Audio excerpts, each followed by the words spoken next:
Hey there, folks. It's your boy, Colin Kaepernick, also known as AJ. And before we get into this, let me go ahead and first go plug in the micro USB, not micro USB, USB Type-C.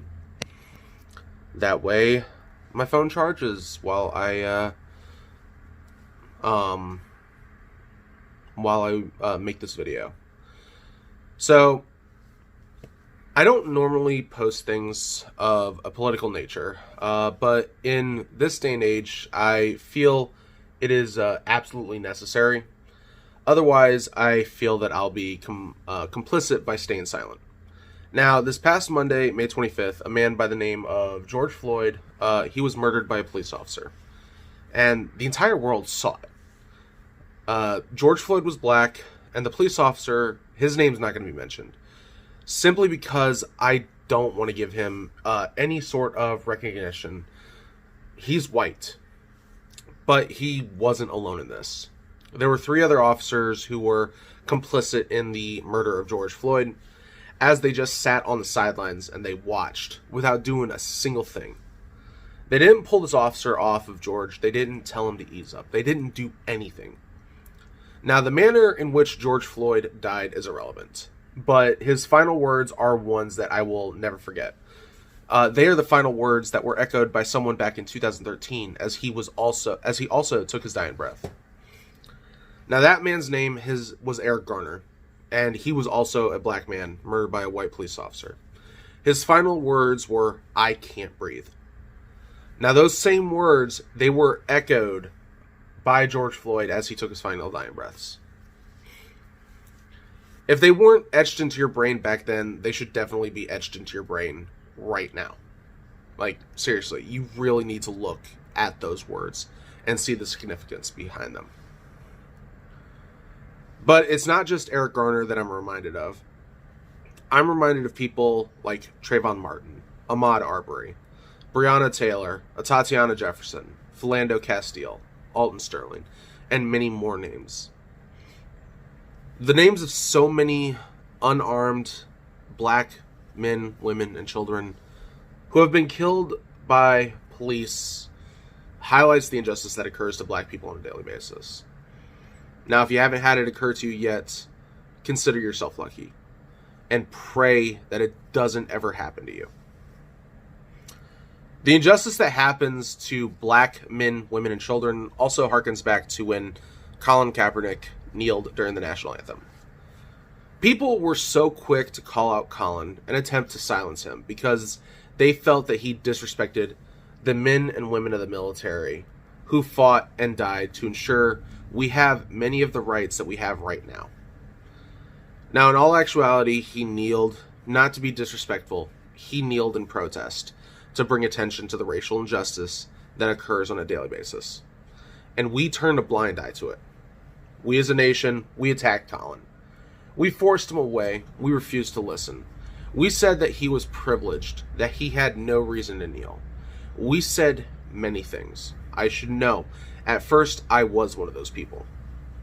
Until I did research. Little did we know. We kneeled for the exact reason that we are currently protesting right now. Police brutality against unarmed black men, women, and children. Heck, it even happens to people of different skin pigmentations, genders, sexual preferences, etc. But it happens more often than not to black people. Now, I'm not going to pretend for one moment that I know exactly what black people feel. I'm a person who has been privileged simply because I am white. You can see that right here. I'm not going to hide it.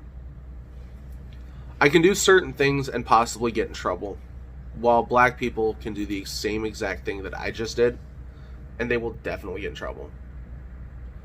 Even still, I'm concerned for everyone around me. A lot of my friends that I grew up with are black, and some of my closest friends right now are black. I worry for them because I never know if when I say goodbye to them for the day, if it will be the last time that I see them. That hurts me the most. Right now, in this particular moment, our nation is hurting. We are seeing nationwide protests, rioting, looting, and many more. And it feels like the words that are being spoken are not being listened to. And it is time for us as a nation to stand together in solidarity with the African American community and let them know that we will not tolerate the injustice that occurs to them on a daily basis. It is our duty as Americans to do this. To the many Black Americans who are afraid, do not be afraid. I think I can speak for everyone when I say that we stand with you. But we don't just stand with you.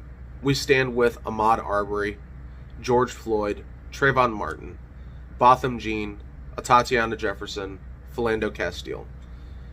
All the names that I just listed are just a few of the people that have been killed by police officers. They're also Black. They may also be different colors. But we stand with those people and we stand with you and we kneel for these people. Now, don't be discouraged. The moment that you're discouraged and the moment you begin to doubt yourself, that is when the darkness starts to take you over. I just want to say, Black Lives Matter, and that I want justice for George Floyd. I'm glad that the officer who murdered him, he got arrested and he got charged. I'm really glad. I'm really happy. But I don't think I will be truly happy or fully happy until there is some sort of accountability held for every single man and woman in the police officer, man and woman in I can't even figure out the right word. Like, I have it right here in front of me, but it's not good enough. I won't be fully happy until every single police officer is held accountable for their actions. We see it way too many times where an officer is charged for something that anybody out there would get charged with and would get convicted of. But yet the police officer gets charged with something and then the charges get dropped or they're acquitted.